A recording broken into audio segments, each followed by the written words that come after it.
Buenas noches. Quien habla y saluda es Héctor León, profesor del Instituto de Filosofía y coordinador del área de desarrollo humano y bioética del propio instituto.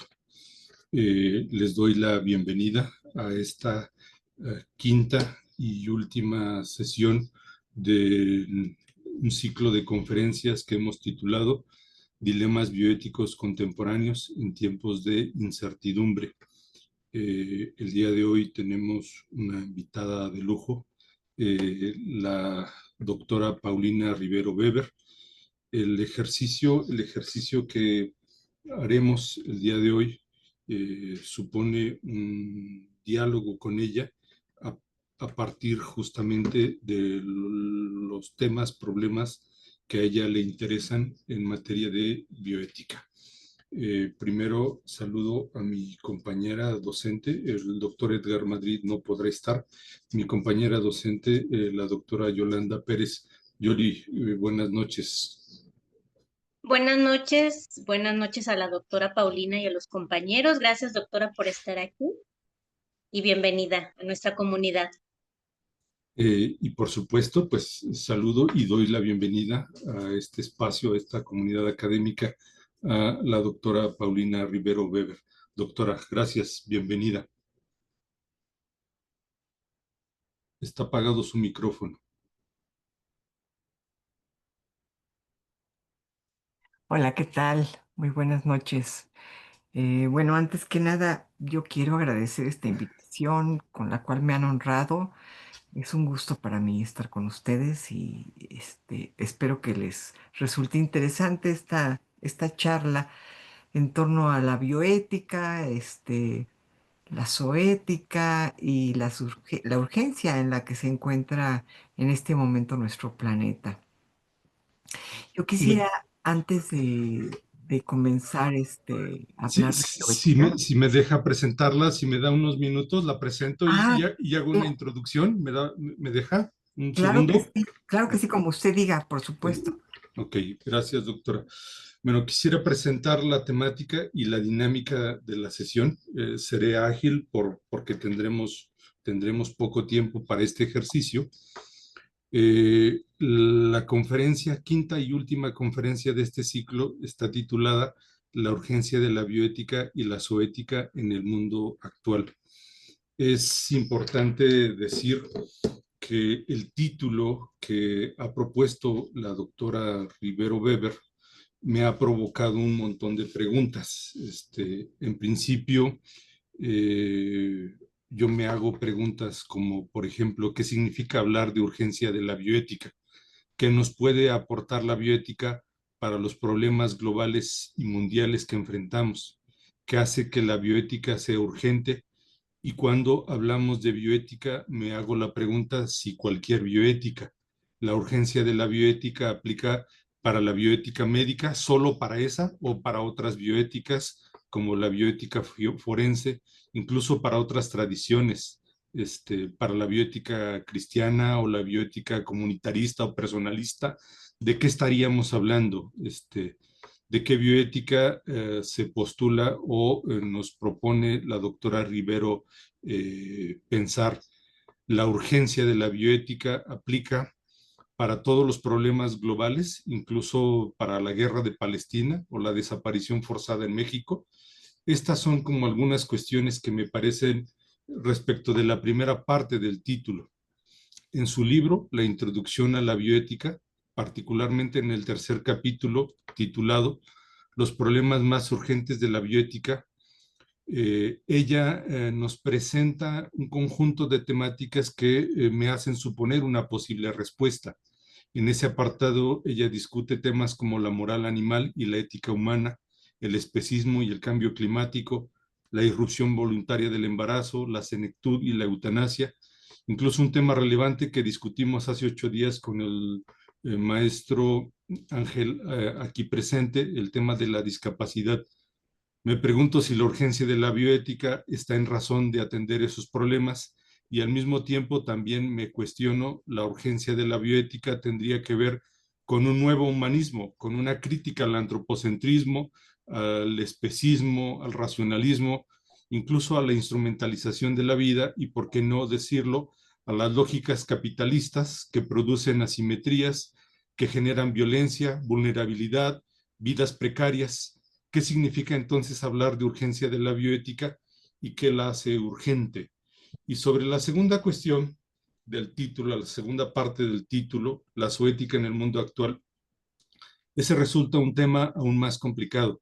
Si revisamos su artículo en buena lid, incluido en el libro Zoética, una mirada filosófica a los animales, podemos tener muy claro su posicionamiento.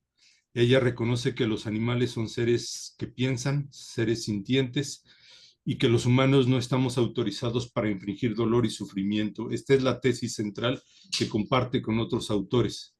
Cuando terminé de releer el día de ayer recientemente ese artículo, me acordé de una conferencia que ella presentó hace un par de años sobre la moral animal y puso ejemplos de Konrad Lorenz y Franz de Waal.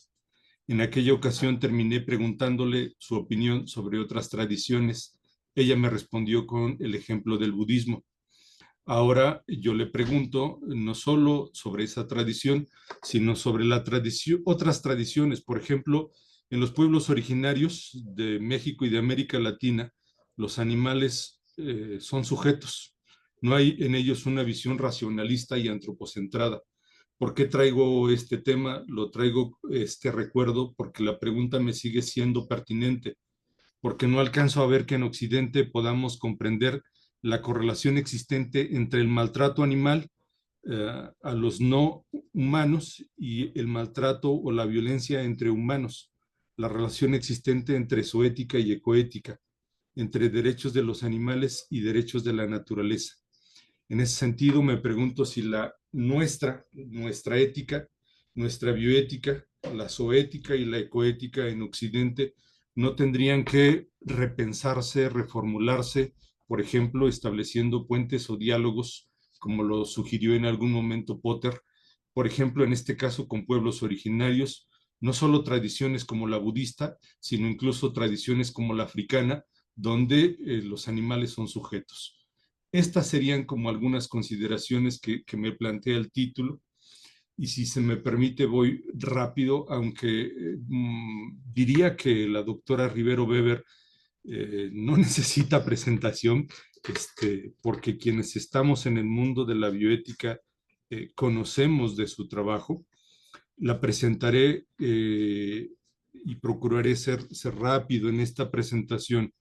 La doctora Paulina Rivero Weber es profesora titular C en la UNAM. Es miembro del Sistema Nacional de Investigadores Nivel 3, con más de 30 años de antigüedad como profesora de la UNAM. Ha escrito 5 libros de autoría individual, entre ellos se encuentran Se busca heroína, que va para su tercera edición en 2016, Ética, un curso universitario, Introducción a la bioética, que ya he referido desde una perspectiva filosófica. Ha coordinado 10 libros, entre los que están relevantes para esta ocasión es el de Zoética, una mirada filosófica a los animales. Tiene un montón de artículos, capítulos de libros. De las cosas que me parecen importantes señalar es una cantidad de cápsulas, más de 180 cápsulas que tienen que ver con el título El árbol de las ideas, del que ella fue creadora y conductora para el programa de Radio UNAM. Hay muchas cosas que quisiera decir sobre su trayectoria. Me concentraré en señalar un par de cosas y resumir su trayectoria y dejar aquí para quienes son estudiantes el desafío de articular algunas cosas. Cuando nos acercamos al pensamiento de Paulina Rivero, nos encontramos con muchas cosas que merecen consideración en razón de comprender su pensamiento, sus posiciones, su filosofía. De las cosas que particularmente llaman mi atención son el encuentro que a lo largo de varias conferencias ella tiene posicionamientos éticos y políticos respecto del patriarcado. Eso me hace pensar que es una filósofa feminista. No sé si lo sea, no sé si ella se reconoce así. Yo por lo menos lo pienso. Hay cosas que sí son claras en la influencia que recibió. Cuando uno lee la obra de la doctora Rivero, es claro y ahí aparece Nietzsche. Incluso podría decirlo un poco atrevidamente, que ella le tiene un amor, no solo un cariño a Nietzsche. El pensamiento nietzscheano tiene un lugar muy particular en su pensamiento, en su corazón, así lo quiero leer. Paulina tiene mínimo 3 libros que dan cuenta de ello. Nietzsche, su música, del 2015, Perspectivas Nietzscheanas, Reflexiones en torno al pensamiento de Nietzsche, de 2002, Nietzsche, Verdad e Ilusión, y además coordinó el libro Nietzsche, El desafío del pensamiento, de 2006. La complejidad para entender, ya que mis alumnos han elegido estudiar su obra, tendrá que ver con que no es la única influencia. Si se revisa su obra, es claro que también se dejó tocar por el taoísmo, el daoísmo. Lo cierto es que hay varias influencias en su pensamiento. Si analizamos con atención, una referencia constante a su trabajo es la obra de Juliana González, y por supuesto Darwin, aunque me parece que quien más sobresale, además de Franz de Waal, es Konrad Lorenz. En ese sentido, hay muchas cosas que nos van a representar desafío porque comprenderla no será sencillo. Quisiera decir entonces, para concluir esta presentación y darle la bienvenida, que a mi juicio estamos frente a una filósofa que merece consideración, no solo por su sensibilidad frente al dolor y el sufrimiento animal, sino por sus posiciones, además de filosóficas, políticas y éticas. Estamos frente a una bioeticista que promueve y defiende la bioética en una perspectiva filosófica. Sin mayor preámbulo, doctora Paulina Rivero, muchas gracias por estar en el Instituto de Filosofía. Adelante. Muchas gracias, profesor Héctor León, por su presentación tan amable. Se le agradezco mucho. Y bueno, más que nada, yo le doy las gracias a usted y a sus gentes por hacerme el honor de estar con ustedes. Bueno, pues de todas las cuestiones que usted ha planteado a mí, me gustaría pensar que algunas de ellas voy a lograr responder a lo largo de esta charla. Y quisiera comenzar por aclarar lo que yo entiendo por bioética, la forma en que yo concibo la bioética, em, porque eh, porque precisamente el profesor León se refería a las diferentes formas de hacer bioética y yo creo que hay una característica muy importante de la bioética sin la cual, desde mi perspectiva, pues la bioética no es bioética. Y esta característica para mí es la laicidad. Claro, eh, quisiera aclarar. La laicidad para mí no tiene nada que ver con el ateísmo, em, todo lo contrario. Si ustedes recuerdan, pues antes de que el Estado mexicano fuera un Estado laico, porque supuestamente somos un Estado laico y deberíamos de honrar esto, pero antes de que México fuera un Estado laico, solamente existía una religión a la cual se podía estar, digamos, apegado, y cualquier otra religión estaba prohibida. Lo que realmente Juárez hace es aceptar cualquier tipo de religión, respetar cualquier preferencia en cuestiones religiosas, para que una persona pudiera optar no nada más por la religión cuya sede está en el Vaticano, sino que la gente pudiera optar por absolutamente cualquier religión. Y claro, el laicismo que otorga esta libertad de creencias, en lo que va a insistir es en que las creencias son respetables en lo individual, pero nunca deben incidir en la conformación, la creación de leyes. ¿Por qué? Porque si permitimos que nuestras creencias personales incidan en la creación de leyes, entonces estamos imponiéndole a los demás nuestras propias creencias. Entonces yo por eso creo que la bioética si no es laica, difícilmente tendríamos el derecho de llamarle bioética, porque lo que la bioética busca finalmente es lograr llegar a acuerdos para decidir cuál es la guía de la acción humana para con el planeta, para con los pacientes, para con los animales, para con los diferentes ecosistemas, en fin, para todos los problemas propios de la bioética. Pero la bioética no puede lograr acuerdos si la bioética incluye creencias personales, porque las creencias personales pueden ser muy diferentes de una persona a otra, ya no se diga de una sociedad a otra, por supuesto que pueden ser muy diferentes. Entonces, el que la bioética sea laica nos permite basar nuestros argumentos y compartir nuestros argumentos de manera racional, de manera que con esto nos apegamos a algo que es común a todos, como diría Heráclito, que es la razón, la capacidad de razonar. Eh, las religiones no son comunes a todos, varían mucho de un lugar a otro. En cambio, la capacidad de razonar con ideas, con propuestas, eso sí lo podemos llevar a cabo con personas por más diferentes que sean de nosotros o de nuestro país. Entonces, yo por bioética siempre voy a entender una bioética laica. Desde mi perspectiva, una bioética religiosa no es bioética, es más bien una búsqueda de una justificación de creencias religiosas, una búsqueda de una justificación de una serie de dogmas, pero los dogmas están antes del razonamiento. Y creo que la bioética como parte que puede ser de la filosofía, tiene que tener antes las preguntas y después las respuestas, y no a la inversa, ¿no? Como sucede con la religión, que primero tiene las respuestas y luego se forman las preguntas o los argumentos para justificar esas respuestas o esos dogmas. Ahora, también creo que la bioética se puede ejercer desde cualquier área, desde el área médica. Claro, creo que no hay que confundir ética médica con bioética, ¿no? Em, Creo que la bioética se caracteriza por tener una mirada bastante más amplia que la de la ética médica. En la ética médica, finalmente, lo que se está cuestionando el médico es la relación del médico con el paciente, ¿no?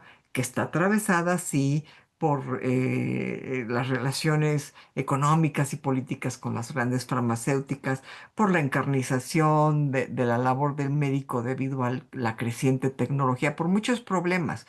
Pero la bioética, a diferencia de la ética médica, aborda problemas que tienen que ver con la valoración que hacemos de la vida, con lo que consideramos que es el principio y el fin de la vida.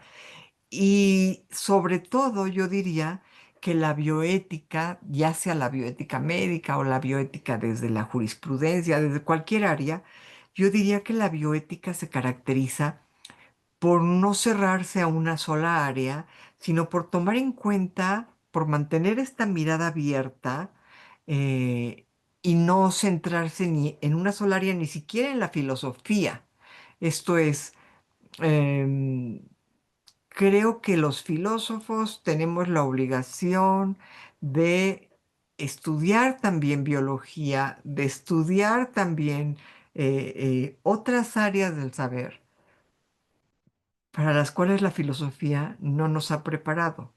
Y de la misma manera, creo que el médico que hace bioética, pues tiene que estudiar un poco de filosofía.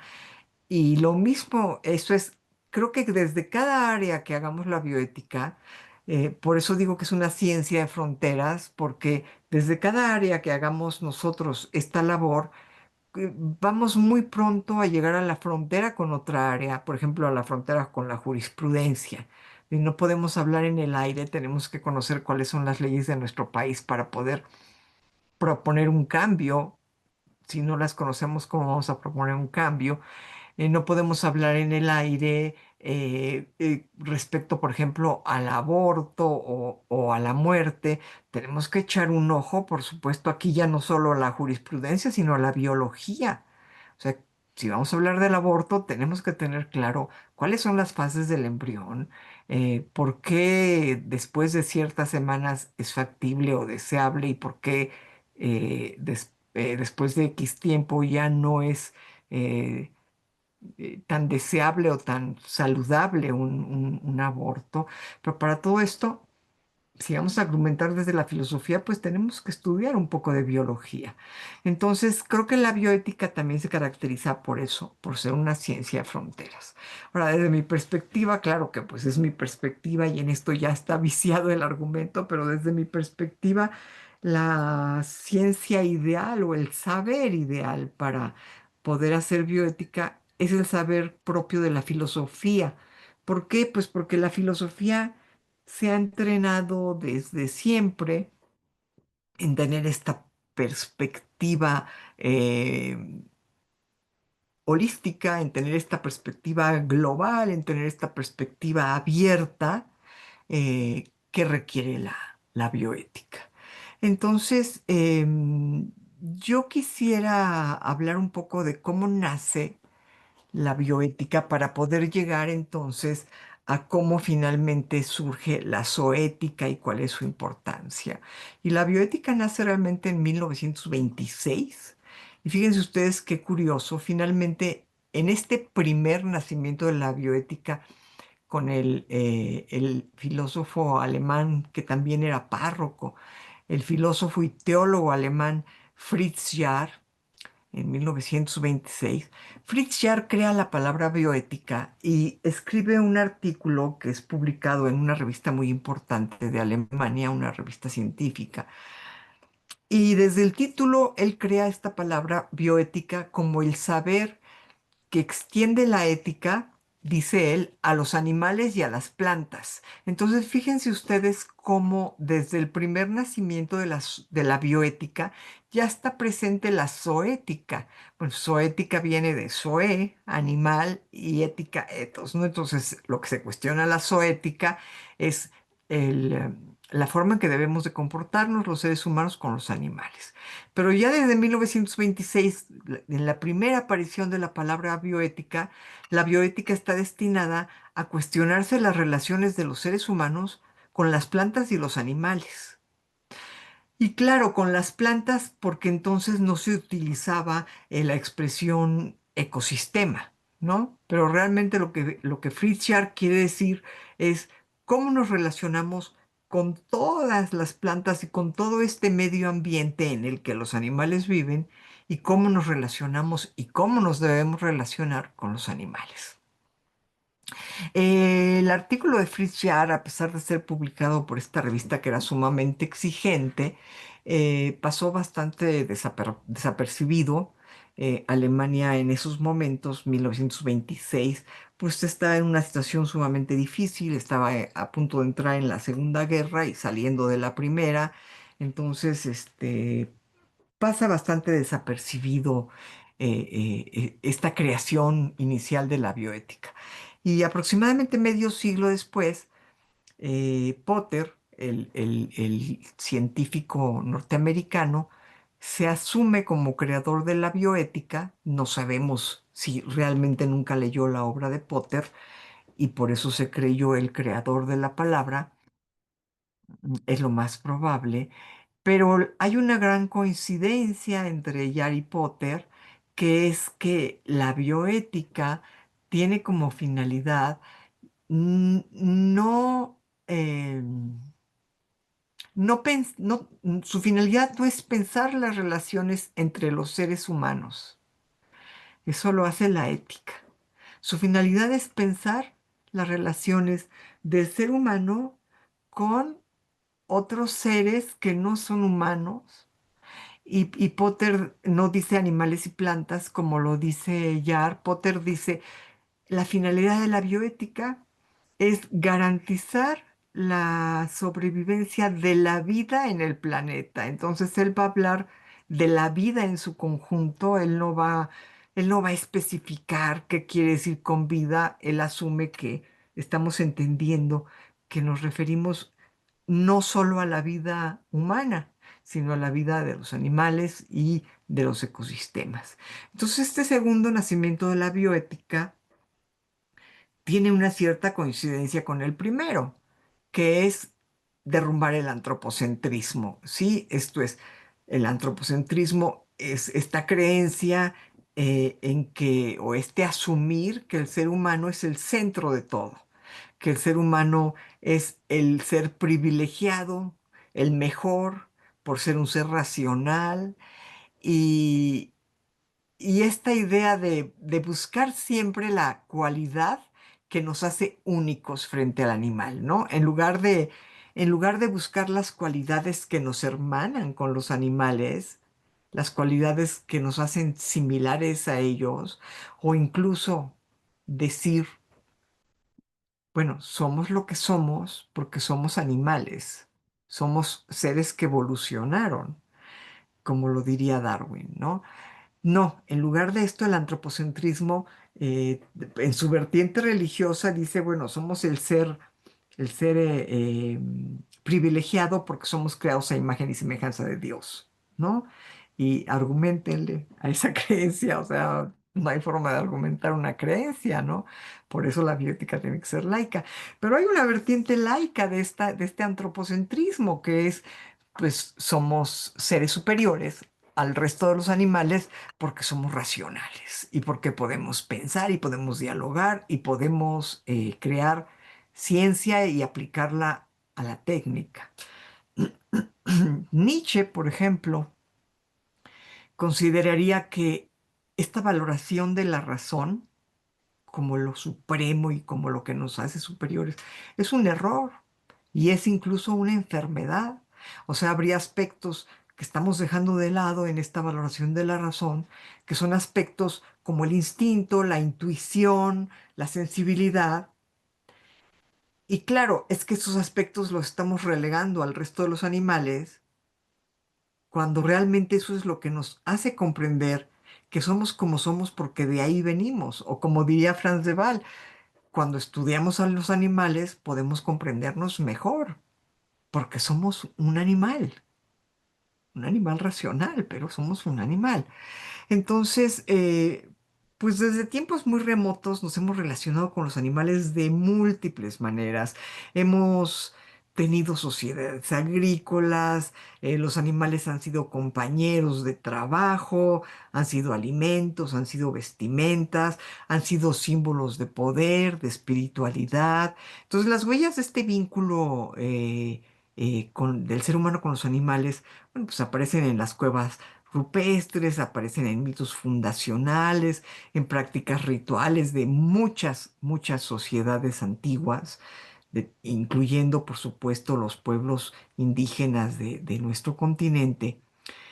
Eh, pero los primeros filósofos en excluir así con toda claridad a los animales y separarlos del ser humano, bueno, ya había habido muchos otros, pero los que se dedican así a cortar la línea con toda claridad, pues serían, digamos, por ahí del siglo XVII y XVIII, filósofos como Descartes o como Kant, sí.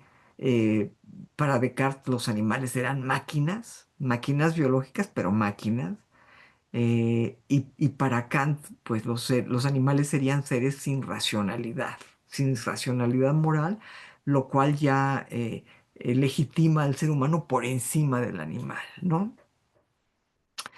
Entonces, en este marco, digamos, cartesiano-kantiano, los animales quedaban, pues sí, subordinados a los intereses humanos y permanecía pues oculta la posibilidad de que los animales pudieran tener consideraciones morales o incluso derechos que garantizaran su bienestar. Yo creo que todo esto comenzó a cuestionarse radicalmente y a cambiar con la aparición de Darwin y de todo esto que Sarucán llama las musas de Darwin, ¿no? Todos estos biólogos y todos estos etólogos que están en la misma época de Darwin, un poquito antes, contemporáneos y un poquito después, pero está esto en el aire, se está hablando ya con la aparición del darwinismo, son muchos los que ya están insistiendo en que hay una continuidad entre los animales y el ser humano, que compartimos un linaje biológico y en ese sentido, pues viene el cuestionamiento cuál debe de ser nuestra relación ética con estos seres. Y a partir de entonces, ya en el siglo XX, comienzan a desarrollarse diferentes propuestas, diferentes pensamientos, todos igualmente importantes. A mí no me parece que tengamos que elegir uno sobre otro, sino que en dado caso elegiremos el que más va con nuestra forma de argumentar, con nuestra forma de comprender el mundo y de hacer filosofía, pero esto no invalida que otros tengan otras perspectivas en torno al bienestar animal. Yo creo que una perspectiva no opaca a otra, sino que los animales, el acercamiento en beneficio de los animales por respetar sus derechos y sus consideraciones, bueno, las consideraciones que les debemos de tener nosotros, creo que una postura no opaca a otra, sino que todas son necesarias y todas son buenas, ¿no? Mientras aboguen por la responsabilidad ética que tenemos los seres humanos para con los animales. Entonces, en la primera década del siglo XX comienza esto, a mi modo de ver, con el trabajo de Peter Singer y de Tom Regan, que impulsan un cambio radical, ¿sí? Eh, Porque no bastaría ya para ellos con evitar el dolor, sino es necesario considerar a los animales como sujetos morales que tienen intereses propios. Surge en 1975, el libro Liberación Animal, que seguramente todos ustedes conocen, de Peter Singer, quien aboga por extender este principio de igualdad colectiva a todos los animales sintientes. Esta expresión, los animales sintientes, se encuentra también en Darwin y se encuentra, seguramente ustedes lo sabrán, en el budismo. Y lo que pretende fundamentarse desde esta expresión es que todo ser con capacidad de sentir no merece sentir dolor, que todo ser con capacidad de tener emociones complejas, como son los animales, eh, y ahora lo sabemos a través de experimentos que están muy comprobados, pues no merecería que provocáramos en él emociones de angustia, de dolor, de soledad. Eh, Perdón. Entonces, bueno, todas estas ideas abrieron la puerta a lo que hoy entendemos por zoética. De entrada, la expresión zoética no se usaba tanto en nuestro país. A mi modo de ver, bueno, yo que estoy segura de que el introductor de estos temas en nuestro país fue el doctor Alejandro Herrera Ibáñez, quien fue, pues, el que dio a conocer la obra de Peter Singer en México y fue el primero en hablar de todas estas cuestiones. Él siempre le llamó a estas cuestiones ética animal. Me parece bien, me parece que es un título muy bueno. A mi modo de ver ofrece el problema nada más de que la gente que no sabe de lo que estamos hablando puede asumir que se trata de la ética que deberían de tener los animales, de ética animal. Y como ya ha habido algunos personajes que insisten en que los animales deberían de adecuarse a nuestras normas y tener una ética y una moral, lo cual a mí me parece una tontería y una barbaridad, pero como existe quien lo ha llegado a proponer, pues me parece que hay que ser un poco más claros y que no se pueda dar esta confusión como si lo que estuviéramos promoviendo sería que los perros, los gatos, los caballos tuvieran que acomodarse a nuestra ética o a nuestra moral. Y a mí me parece que esta confusión deja de existir cuando hablamos, en lugar de ética animal, de zoética, ¿no? Es la ética que tenemos para con todos los animales.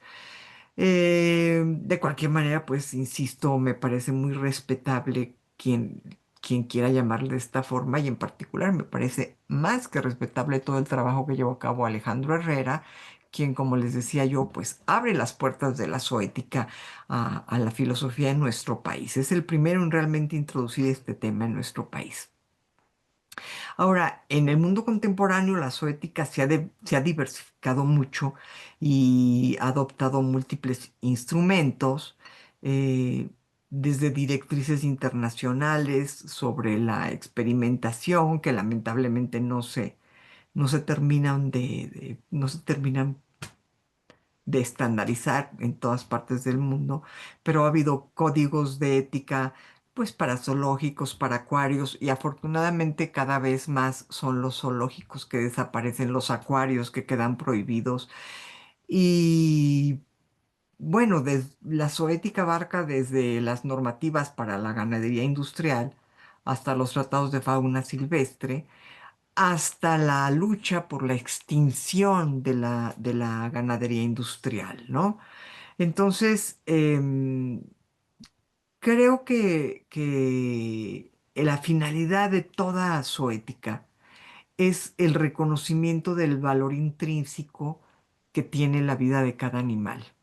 Y en ese sentido, la zoética nos interroga también sobre nuestras decisiones humanas, nuestras decisiones contemporáneas, nuestras decisiones cotidianas y diarias. Por ejemplo, ¿qué implica hoy en día comer carne? ¿Qué implica hoy en día domesticar a un animal? ¿En qué medida altero la libertad de un animal al domesticarlo? ¿Cómo podemos responder ante la extinción masiva de tantos animales, la extinción masiva que estamos ocasionando nosotros los seres humanos? Entonces, eh, pues la historia de la zoética nos habla de una transformación profunda en la forma en que el ser humano se ha relacionado con el resto de los seres que no son humanos. Sí, la zoética nos está proponiendo dejar de ver a los animales como recursos para comenzar a verlos como un valor, con un valor moral. Ahora bien, les decía yo que todas estas características propias de la zoética nos hablan de obligaciones directas que tenemos para con los animales, que son obligaciones que parten del reconocimiento de que la vida del animal es algo valioso, de que la vida del animal merece en sí misma respeto, de que no necesitamos de otras cuestiones para respetar al animal, ¿sí? No hay que respetarlo para tener un mejor medio ambiente, o no hay que respetarlo por otras razones, sino por la propia vida del animal, que de manera intrínseca tiene valor. Esas serían nuestras obligaciones directas para con el animal. Pero también hay obligaciones indirectas, como es la cuestión del cambio climático, que un poco retomando lo que decía el maestro León, yo considero que el problema del cambio climático es el más importante problema de la bioética, porque si no logramos, pues sí, frenarlo, eh, pues ya no va a haber problema alguno del cual discutirse. Lo que está en riesgo no es nada más la vida humana, es la vida del planeta, sobre todo la biodiversidad. Sí, hemos extinguido una cantidad de animales impresionantes, una cantidad de especies impresionantes, de aves, de animales marinos. Entonces, Em, creo que aparte de las obligaciones directas que son incuestionables, creo que también hay una relación entre nuestra propia concepción de los animales y el cambio climático. ¿En qué sentido? Yo pienso que al no valorar la vida animal, hemos acabado por destruir los hábitats de los animales. Eh, si nosotros valoráramos la vida animal, no destruiríamos el lugar en donde los animales viven y con eso automáticamente dejaríamos de destruir las selvas, es el hogar de tantos animales, los bosques, que es el lugar de vida de tantos animales, y nosotros hemos destruido estos lugares básicamente por una relación funcional y pragmática con los animales, porque los hemos usado como cosas para nuestro beneficio. Esto es, ya sea por medio de la urbanización o de la ganadería y de la agricultura, nos hemos adueñado del planeta y hemos olvidado que hay otros seres que son igualmente dueños del planeta y que merecen tener eh, el lugar en donde viven salvaguardado. Entonces, creo que debemos de ir por pasos para entender esto y me gustaría resaltar que pues son 5 las formas más frecuentes en que nos relacionamos con los animales. Estas 5 formas, bueno, pues los animales de compañía, que también se les llama mascotas, los animales para la investigación, que lamentablemente continúan existiendo, los animales de granja, que también lamentablemente van en un aumento tremendo, los animales silvestres, cuya depauperación es tremenda, y los animales para entretenimiento, que son justamente los que se pretende que se legal, pues que se hagan normas legales para evitar que el ser humano considere que se puede entretener con el sufrimiento de un animal. Ahora, me gustaría hablar muy brevemente de estos 5 formas de relacionarnos con el animal.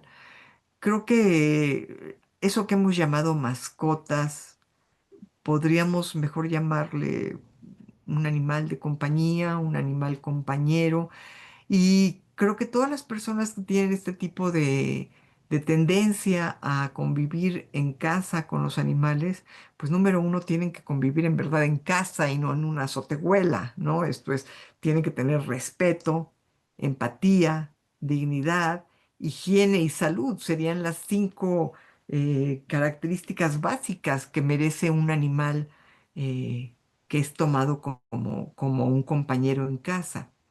En cuanto a los animales que se usan para la investigación, yo en verdad pienso que ya la tecnología ha avanzado tanto que ya no hace falta.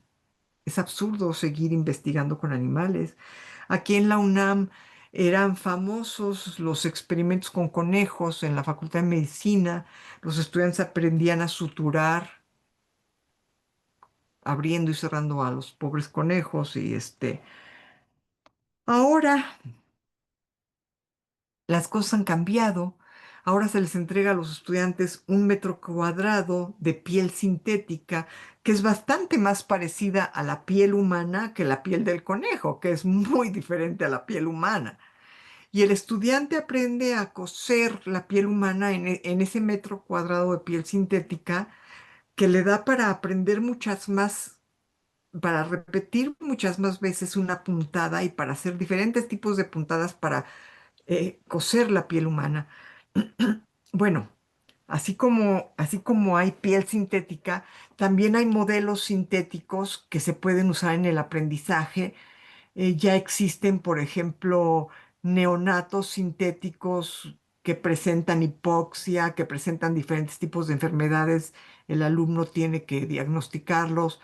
Hay brazos que verdaderamente parecen brazos humanos y el alumno tiene que aprender a inyectar intravenoso.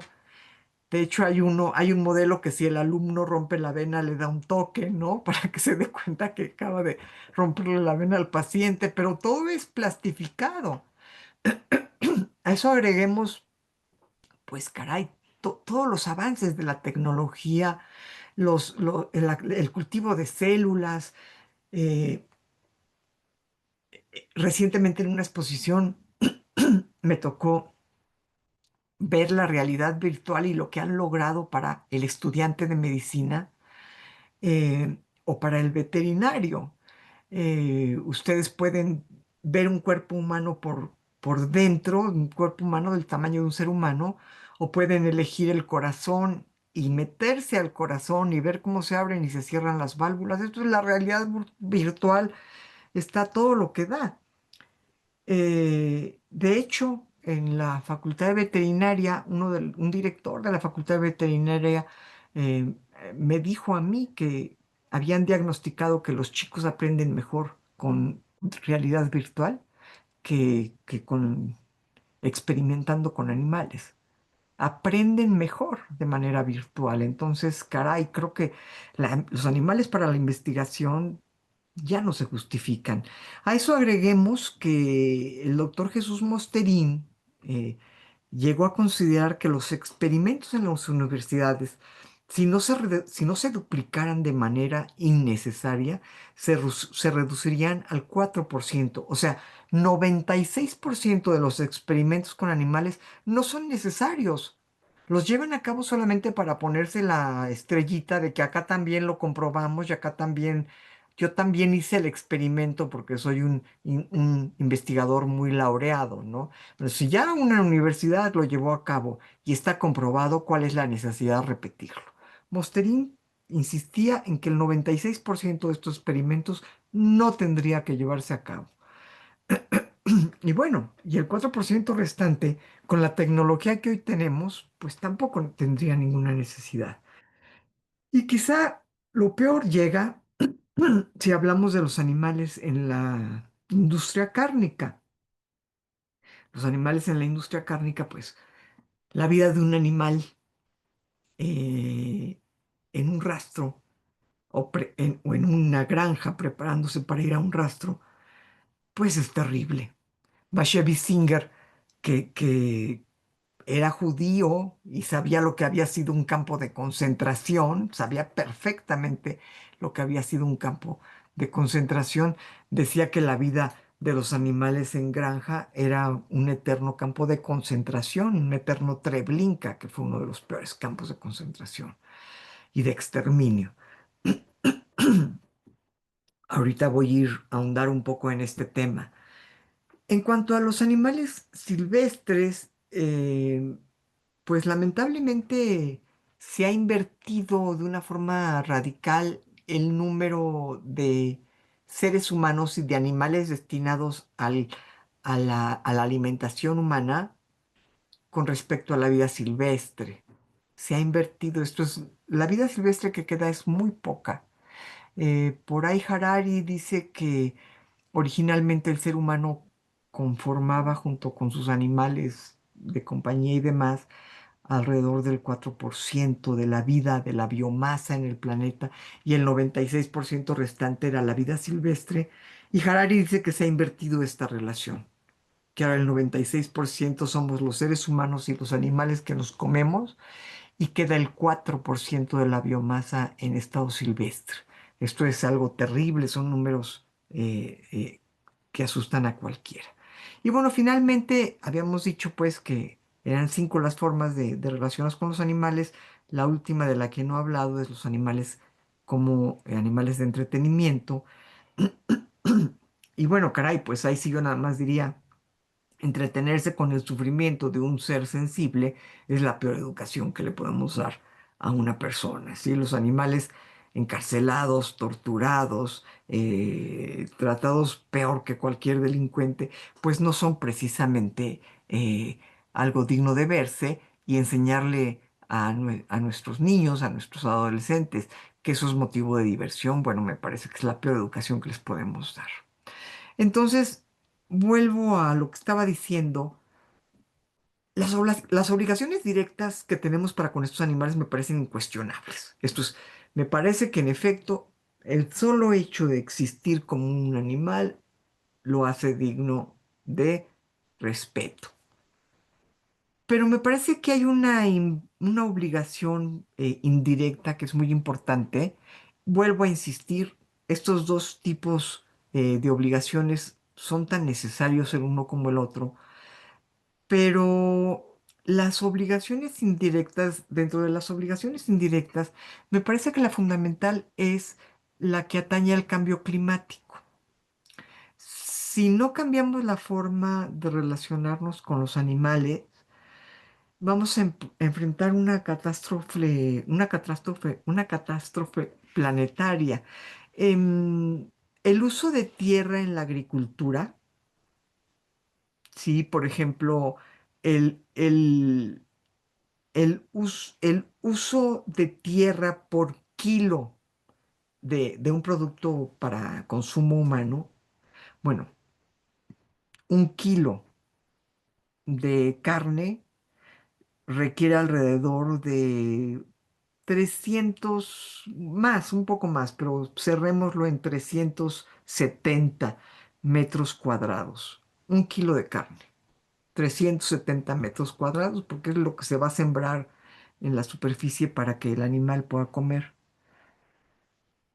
Un kilo de manzanas requiere 0,63 metros cuadrados. Entonces, a ver, yo solamente les pongo este ejemplo. Les podría hablar de los tomates, de los cítricos, los plátanos, las papas, el arroz, el maíz, el tofu, el trigo, los huevos, las peras, los peces. O sea, les puedo dar una lista brutal de alimentos que no implican comer carne animal, que toda esta lista enorme de alimentos propios de la tierra, lo que la tierra da, y que nacen en la tierra, ocupan entre 0,63 metros cuadrados y los que más ocupan son 9 metros cuadrados.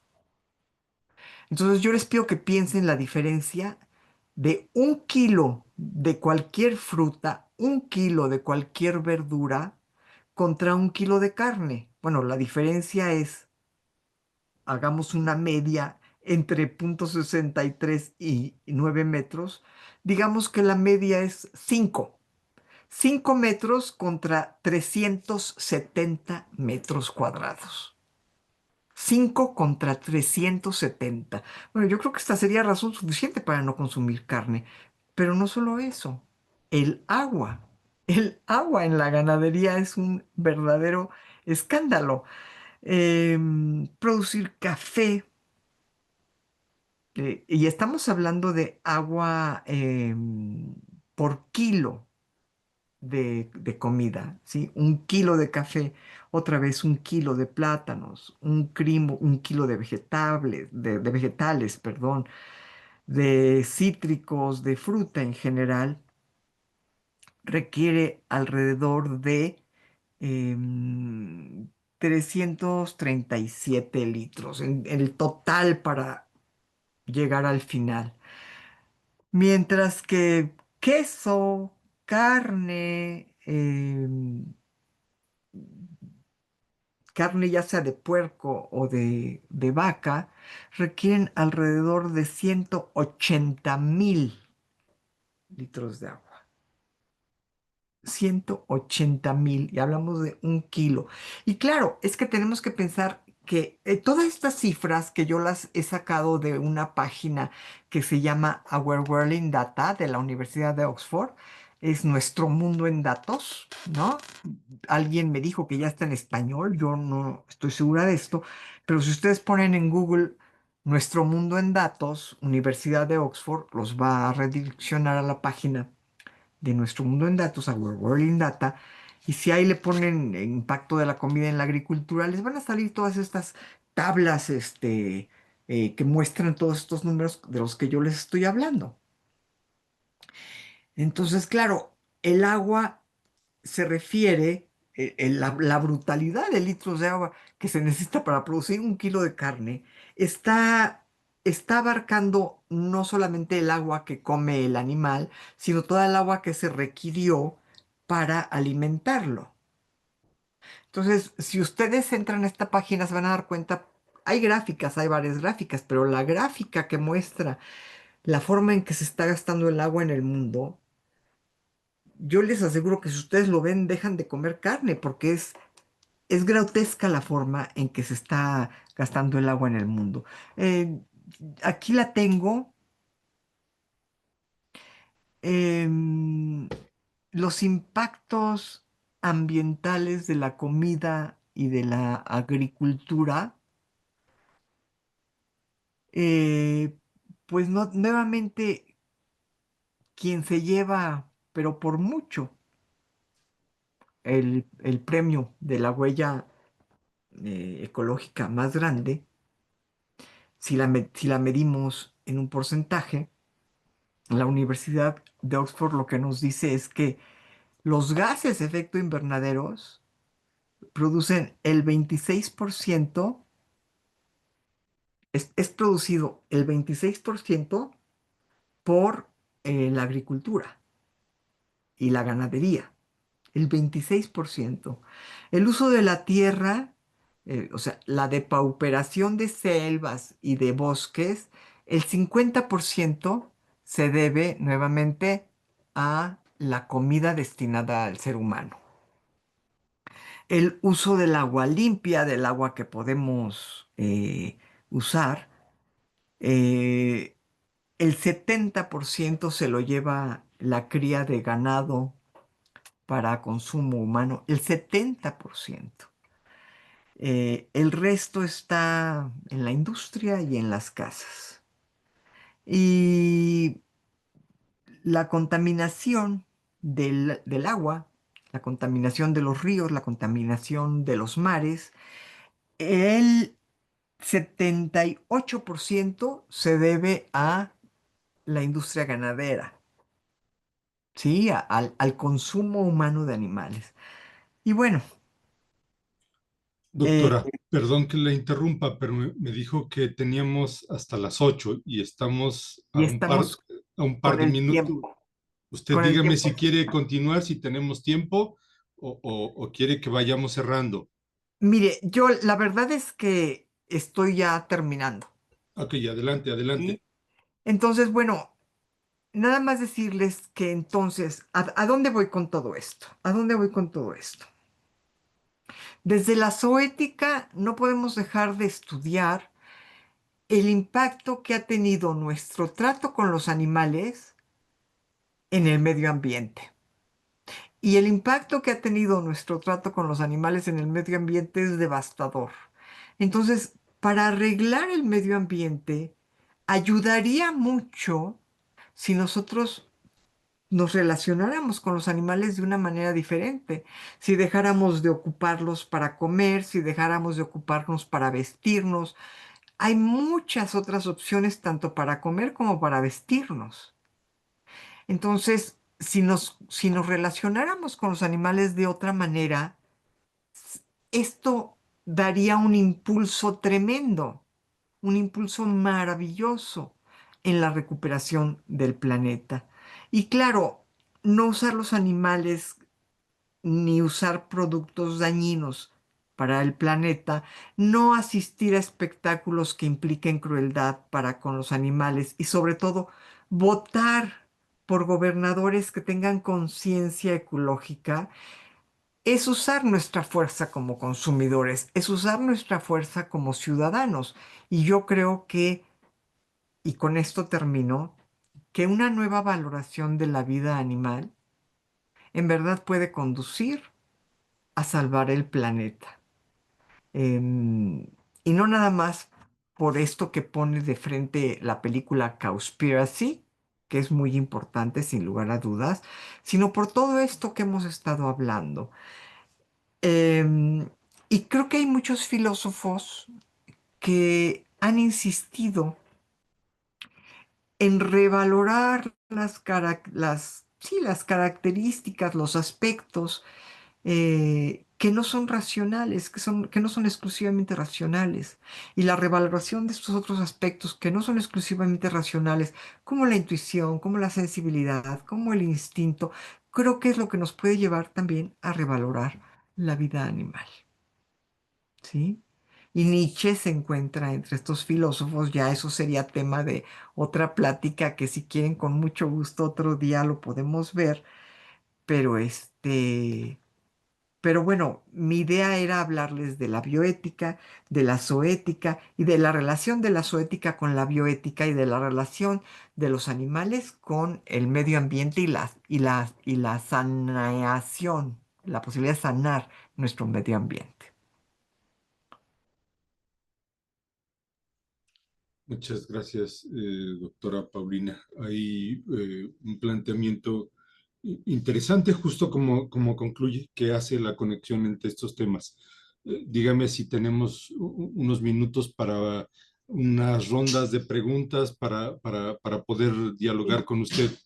Sí, la persona que estoy esperando para que me atienda mi quemadura todavía no llega, así es que tenemos tiempo. Ok, usted me dice a la hora que tengamos que concluir, ¿le parece? Muchas gracias, sí. Ok. Bueno, propongo que quienes nos siguen en Facebook, si tienen algún comentario, no lo hagan saber. Y la comunidad académica que se encuentra en esta sala, les propongo que hagamos rondas de intervenciones lo más puntuales, breves, para que la doctora Rivero pueda escucharnos y reaccionar. Si les parece, dos o tres intervenciones de una vez.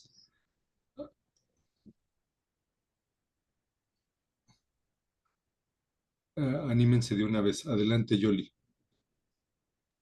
Gracias, Héctor, y gracias, doctora Paulina. Voy a hacer solamente una pregunta breve porque me inquieta mucho y quiero saber su opinión. ¿Considera usted que la reflexión bioética o lo que se ha pensado sobre la bioética puede ser como un momento histórico de la filosofía que rompe con toda esa tradición que nos ha impuesto el antropocentrismo? O sea, ¿considera que la bioética es parteaguas de esta historia filosófica como la hemos venido haciendo? Gracias por la pregunta, maestra Yolanda Pérez. Em, yo creo que sí, aunque lamentablemente creo que tenemos que insistir en que esto tiene que suceder, porque todavía hay algunas personas que consideran que hacen bioética y que continúan en este antropocentrismo, que continúan pensando que la bioética consiste en preocuparnos por el aborto, la eutanasia, las migraciones, las injusticias que se cometen para con el ser humano.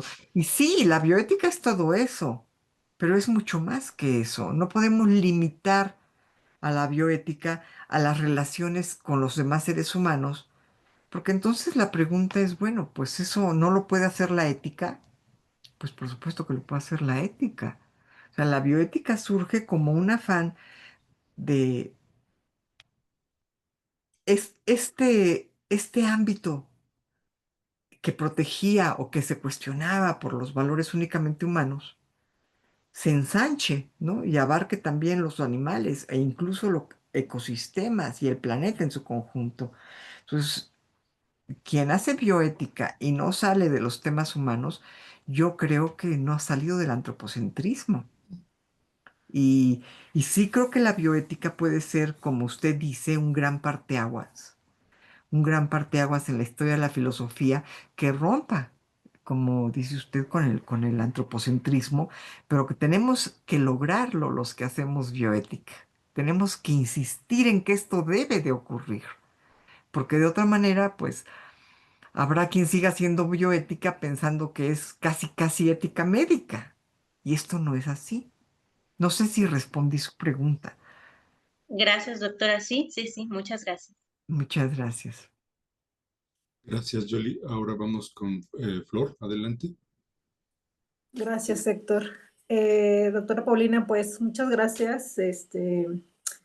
Debo decir que su libro me abrió mucho, o sea, cuando lo iba leyendo, de Introducción a la Bioética, hubo momentos en que me sacó desde lágrimas hasta mucho coraje o mucho malestar también, ¿no? Por muchas cuestiones, pero bueno, quería comentarle, ¿por qué no hablar mejor o si es pertinente, o al menos a mí me parecería un poquito mejor abordar más a la parte ecoética ¿no?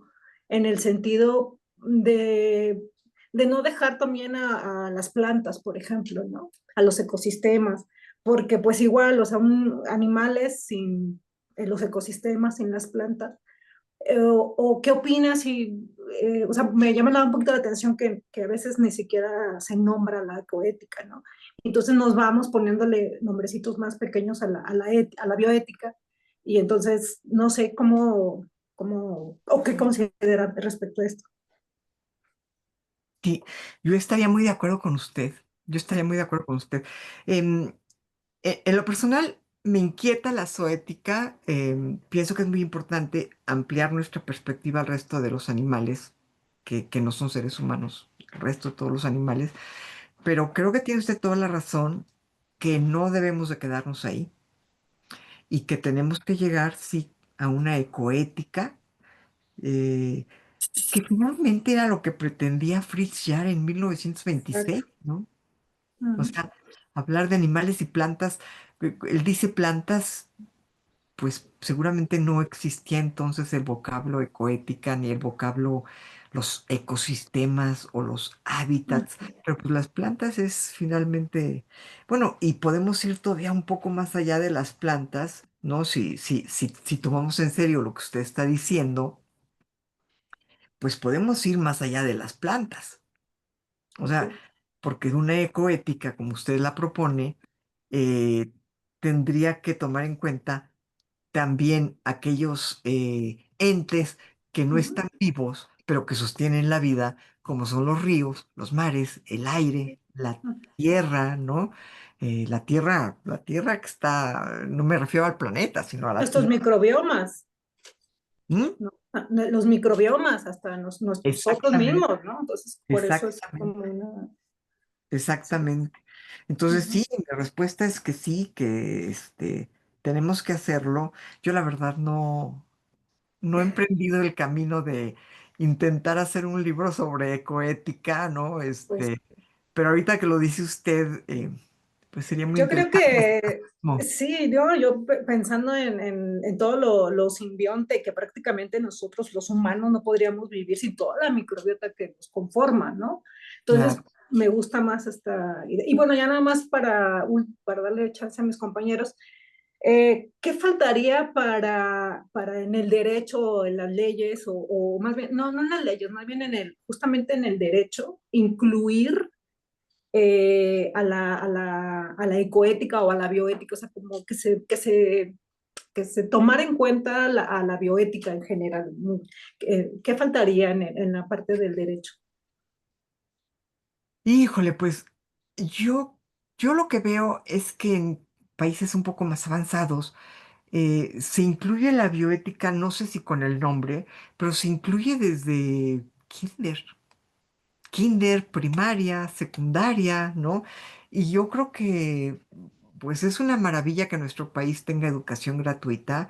Si ustedes vieron esta película de El niño que domó el viento, que es una película maravillosa, que aparte narra un hecho de la vida real, bueno, pues ahí se da uno cuenta de lo que es un país en el que la educación no es gratuita, ¿no? En que el niño no puede estudiar porque no tiene con qué pagar, ¿no? Yo creo que es una maravilla que en nuestro país la educación sea gratuita, es un gran logro, pero sí creo que la bioética, con el nombre de bioética o con el nombre que le quieran dar, pero tendría que ser incluida desde los niños, desde los pequeños, las niñas y los niños que, que de qué sirve encerrarlos en un salón de clase. Esto es, en países más avanzados ya dedican más tiempo a que el niño esté fuera, cuidando animales, subiéndose a los árboles, yendo a museos, o yendo al campo, yendo al jardín. Creo que hace falta más contacto con la naturaleza y que la educación bioética, ojalá por ley pudiera lograrse desde la infancia y creo que ahí tendríamos mucha más oportunidad de tener adultos conscientes, ¿no? Pero muchas gracias, Flor, por sus Gracias. preguntas. Un gusto. Doctora, hay una persona en Facebook, Diego Ospina, eh, preguntó sobre si se estaba refiriendo a la bioética o a la zoética. Entiendo que estaba hablando sobre zoética y pide recomendar lecturas, yo diría dos por lo menos, que incluso son descargables en la página de usted. Introducción a la bioética es un texto que hemos recomendado. Un segundo texto que estamos recomendando es zoética, una mirada filosófica a los animales. Y quienes pueden en YouTube, en el canal del Programa Universitario de Bioética, ahí pueden buscar creo que son 4 series, no recuerdo la cantidad de series, donde Radio este, UNAM, en Radio UNAM están todos los programas ¿se refería a eso, perdón? sí, a este programa que se construyó, el árbol, no recuerdo el El árbol título, de las ideas. el árbol de las ideas, donde se discuten, por ejemplo, en cápsulas breves de media hora, ruido oceánico, animales de compañía. Hay un montón de temas que son profundamente importantes y en cápsulas pequeñas de 30 minutos se puede acceder no solo a la opinión de los entrevistados, sino a la opinión de la propia doctora Rivero Weber. Sí, ahí en Radio UNAM buscan el árbol de las ideas y ahí tienen, afortunadamente ahora ya podemos guardar toda esa información para que la puedan consultar ustedes. Maestro León, pues yo le agradezco muchísimo. A mí me da pena retirarme, un poquito antes de lo que yo hubiera querido, pero pues sí le comenté que tengo este problemita que Claro, claro. atender. Pero yo, ante todo, pues quiero decirles que quedo muy agradecida por el honor que me han hecho invitándome y pues espero poder estar con ustedes en alguna otra ocasión. Gracias. Si me da autorización un par de segundos, quiero Claro que cederle la palabra a mi compañera, la doctora Yolanda, quien hará un cierre y quiero confirmar con la comunidad académica que está aquí presente que hemos dialogado con usted la posibilidad de otro encuentro, de una entrevista para publicar en la revista Piezas del Instituto de Filosofía.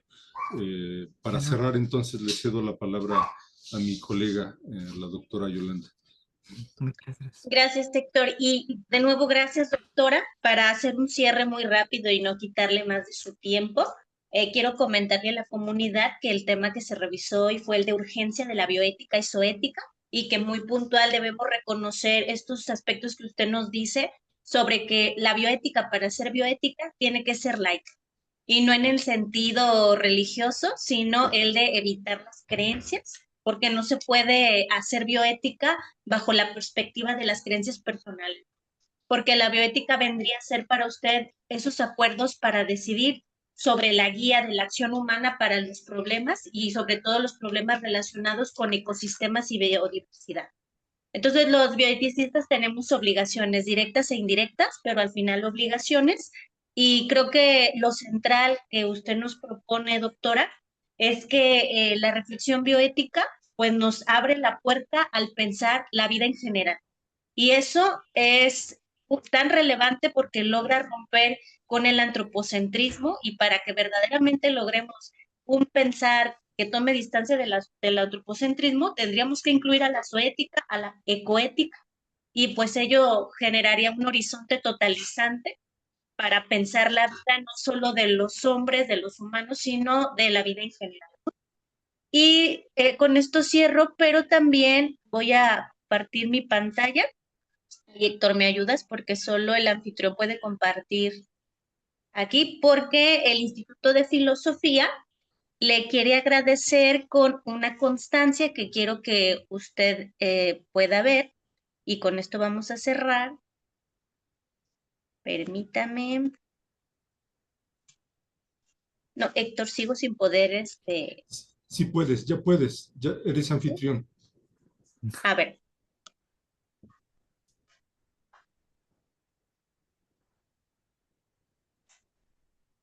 Permítame, y voy rapidísimo. Para no quitarle más su tiempo, doctora.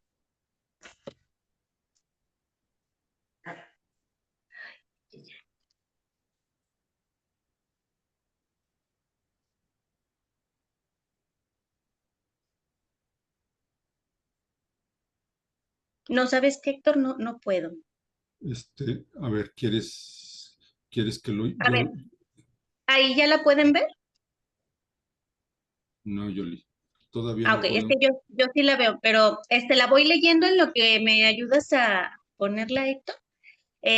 Lo que le van a mostrar, doctor, es una constancia que dice: el Instituto de Filosofía otorga la presente constancia a la doctora Paulina Rivero por su participación como conferencista en este ciclo de conferencias con el tema, en el ciclo de conferencias del diplomado en dilemas bioéticos contemporáneos en tiempos de incertidumbre, y reconoce que la conferencia fue titulada con la urgencia de bioética y la zoética en el mundo actual. Y firma alcance el doctor Héctor David León, que es el coordinador académico de este diplomado, y acompaña la firma el doctor Edgar y la maestra Yolanda como docentes que acompañan este programa. Le agradecemos muchísimo, doctora, por Son su ustedes muy, participación. muy amables, son ustedes muy amables. Yo les agradezco a ustedes el trato tan amable y tan generoso que me han dado y pues quedo a sus órdenes y los felicito por este ciclo tan bueno que han creado ustedes. Muchas felicidades. Muchas gracias, doctora. La comunidad académica nos quedamos unos minutos más. Muchas gracias, doctora. Que Gracias. esté bien. Que tengan muy buena noche. Hasta Hasta luego. hasta luego. Gracias. Vamos a cerrar la transmisión de Facebook.